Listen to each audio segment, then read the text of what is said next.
Academy থেকে পক্ষ থেকে আপনাদেরকে শুভেচ্ছা এবং ধন্যবাদ জানাচ্ছি। আর যারা ঢাকা থেকে সাংবাদিক ভাইরা আসছেন তাদেরকে আমরা শামসুলহুদা ফুটবল একাডেমির সবাইকে আন্তরিক পক্ষ থেকে শামসুলহুদা ফুটবল একাডেমির পক্ষ থেকে আন্তরিক ধন্যবাদ এবং কৃতজ্ঞতা প্রকাশ করছি। আর যশোর শামসুলহুদা ফুটবল একাডেমি 2011 সালের 14 মে প্রতিষ্ঠা শুরু হয় হামিদপুরে একটা মাধ্যমিক বিদ্যালয়ের মাঠে, ছোট্ট একটা মাঠ দিয়ে। সেখান থেকে আজ আমাদের এখানে আজ এই পর্যন্ত আসা। এখানে আমাদের 80 বিঘা জমি আমাদের নিয়ে একটা ফুটবল একাডেমি আছে।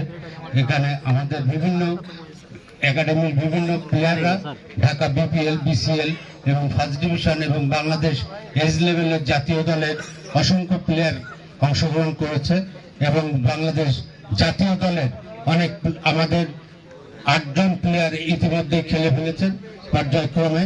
এবং আপনাদের সকলকে আমি জিনিসটা অবহিত করলাম এবং আমি আর বক্তব্য দীর্ঘায়িত না করে আর বাংলাদেশ ফুটবল ফেডারেশনকে ধন্যবাদ জানাচ্ছি এবং বাংলাদেশে এই প্রথম যশোরে বাংলাদেশ জাতীয় দলের যশোরে ভেঙে দিয়ে যশোরের যে উজ্জ্বল করেছে, আমাদের গর্বিত করেছে।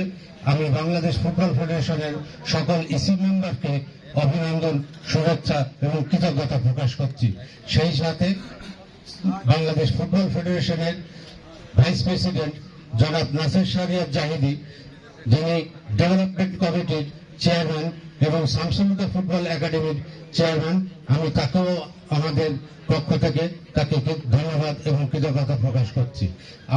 আপনাদের সকলকে জানিয়ে আপনারা সবাই ভালো থাকবেন এবং সুস্থ থাকবেন এই আশা ব্যক্ত করে আমি আমার বক্তব্য শেষ করছি। আল্লাহ হাফেজ। আসসালামু আলাইকুম।